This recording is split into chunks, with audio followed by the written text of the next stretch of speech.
Hi, Dolphins. My name's Lisa Sewell. Welcome to today's Pod Talk. I'm joined by Charlie White. Charlie's a senior user experience designer for Activision Blizzard. He graduated with his bachelor's degree in art from Channel Islands, as well as a BA in sociology from Vanderbilt. Charlie's also an athlete for USA Team Handball. Welcome, Charlie. Thank you. I'm excited to be here, and thank you for having me, Lisa. Thank you. All right, so let's jump in. So my first question is, did you have any specific career goals in mind when you were studying at Channel Islands? And if not, how did you eventually figure things out and get where you are today?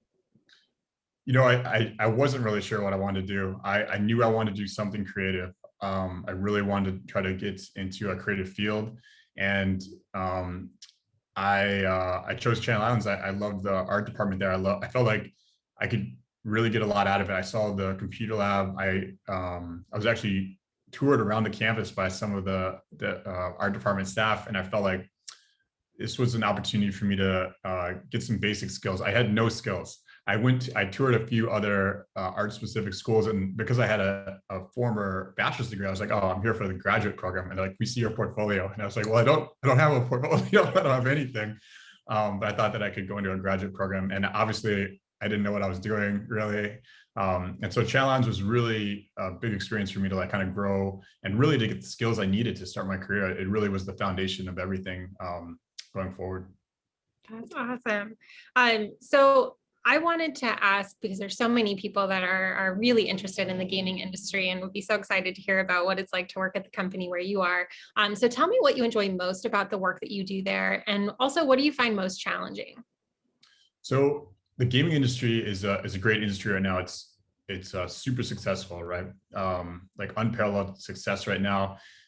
It's also a great place to be I mean, they're trying to recruit the best talent, right? So I used to work in the Bay Area up in San Francisco, and they're competing with Google and they're competing with Facebook. And so they give you everything: breakfast, lunch, dinner, massages, acupuncture. They're flying you out to Vegas. They're giving you big bonuses. They're having parties every week. They're really trying to make it an environment to recruit the top talent. And so gaming right now has a lot of opportunity. They're also hiring a lot of people too. They're really trying to look for people that can push the products. At the same time, because it's easy to get caught up in that constant like go, go, go. What do I need to do? The deadlines, trying to impress people, trying to, create a successful product. So, it's important to like kind of keep a balance at the same time. So that's something I would definitely like. If one, it's hard to get into, but if you can get into it, try to remember to keep your balance. You'll be successful longer term and not burn out. It's easy to get burned out too, because you gotta remind yourself this isn't like a product that they used to ship. It's not like a console game where you ship and then it's out there, or a book or something like that. It's like you're constantly tracking the data, you're constantly looking at the results, you're constantly looking at the metrics, and so you're kind of always trying to figure things out, make things better, improve it, add new features. You're competing with so many other companies as well at the same time. So you always kind of you're kind of always just out there. It's super exciting too. You get feedback, immediate feedback, right? So you put out new features, new game, new product, immediately you get to see how the players respond to it. So it's pretty exciting. I love it. Yeah, it sounds really exciting. And I'm glad you brought up, you said too, also just having that balance. So what do you do? Do you have any, techniques or methods that have worked for you to help find that balance? Yeah, I had to learn the hard way. I went through a lot of pain. At the beginning, when you're first starting your career, I feel like a lot of times you just want to impress everybody, right? So you're willing to take, you want to say yes to everything. You want to say, and a lot of times that comes at personal cost, and that there is paying your dues, right? You absolutely need to work hard and you absolutely need to put the time in. But at the same time, it's about, with experience, you learn boundaries, how to be a little more efficient with your work, how to be more efficient communicating with how much time it's really going to take and what you can really get done. A lot of that comes with just work experience, and also like trying to find people that you can talk to, and people with more experience than you, and being willing to like talk to them and open up and ask for help or ask for advice. That's a hard thing to do too. Sometimes you don't want to seem like you don't know what you're doing or what you're talking about. But if you can find someone that you can trust, it's very valuable. I would love to segue into that, because one of the things that we're talking so much with students and alumni about lately is networking and mentorship. So it sounds like for you, there were definitely some people that were instrumental in being supportive in your career path. So how do you define networking, and how has your network supported your career success so far? Well, at the beginning, I really didn't know what I wanted to do, and I wasn't confident that I had any skills. It was guys like professors like Luke Matches at Channel Islands who really um, was really able to kind of foster some you have an amazing opportunity when you're in school, right? Because it's your project, you get to kind of dictate what you want to do, right?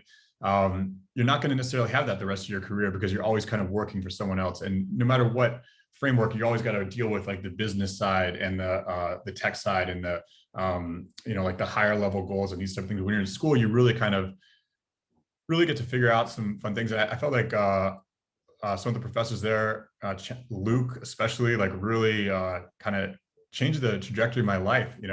Really kind of gave me some confidence and gave me the opportunity to kind of like start working within this all these different programs and in the computer lab there. And I was always there like every night, late at night, just trying to figure things out and work on stuff. And I look back at some of my old work, and it makes me cringe because but I've come a long way, and you got to start somewhere. And a lot of it's just really just putting yourself out there and just getting started. You just got to get started and keep moving forward.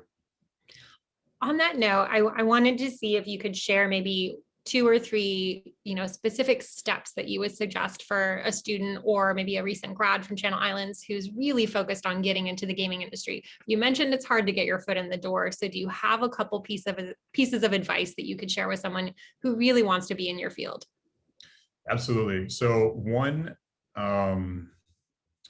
build a strong portfolio. Your skill set can get you in the door, right? If you can prototype, if you can create wireframes, if you have solid thinking around like the way you would approach problems, right? That's very valuable. That's something that I would want to hire, right? That's someone that I would want to work with. If I want to work with somebody that I can communicate with, that I can trust, that we can work well as a team, right? And then I can bring that person in, and they can help me, and hopefully they'll learn from me too at the same time, right? And then we can do these projects and these features together.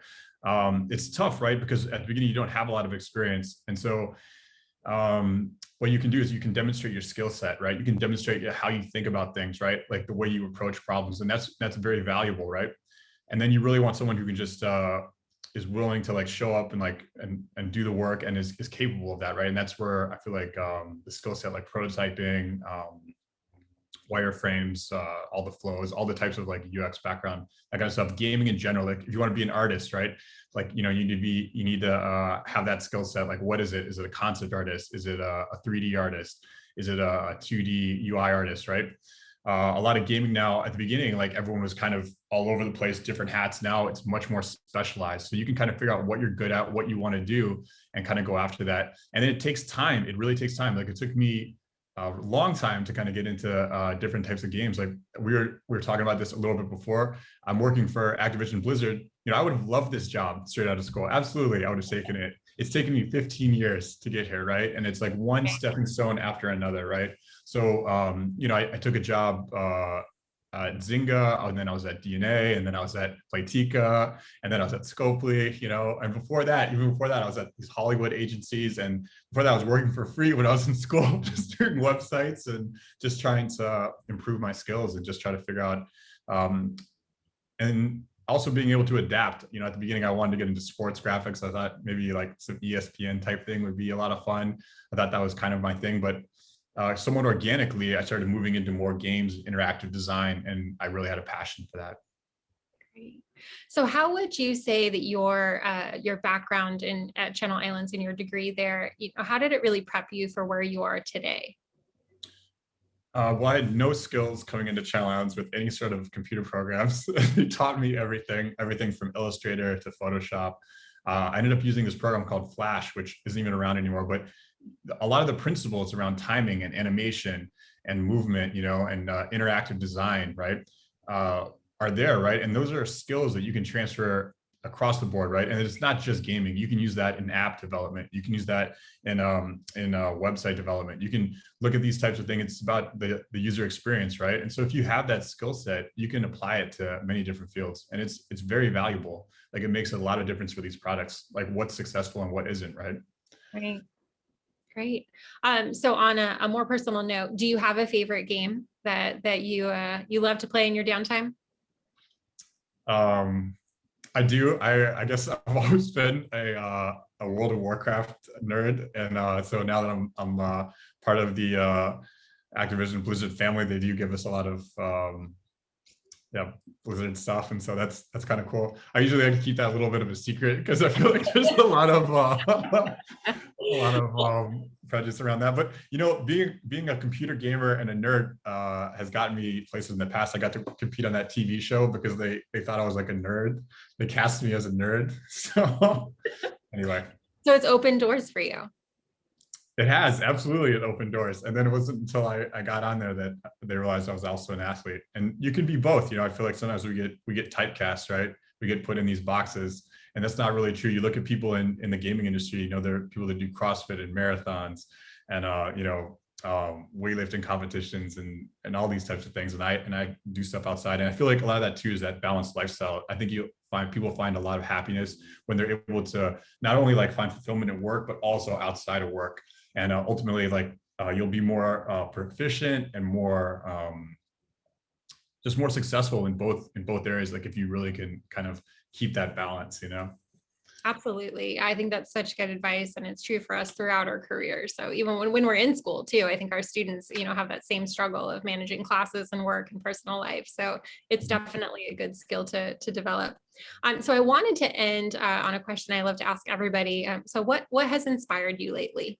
What has inspired me lately? Well, I feel like the whole entire workforce is changing with the pandemic. Like you see the way that we're doing Zoom calls, the way that we're collaborating.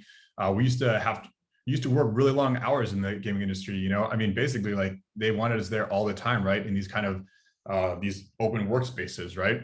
And it's been proven that we don't necessarily have to work that way anymore, right? We don't have to be there like 5 days a week, you know, 12 hours a day, you know what I mean? Like to have successful products. And so I feel like the world is changing. I'm inspired by the way we're kind of working remotely and the way that we're kind of just working together from all these different places. It's very interesting, and I'm very interested to see like what's going to happen in the future.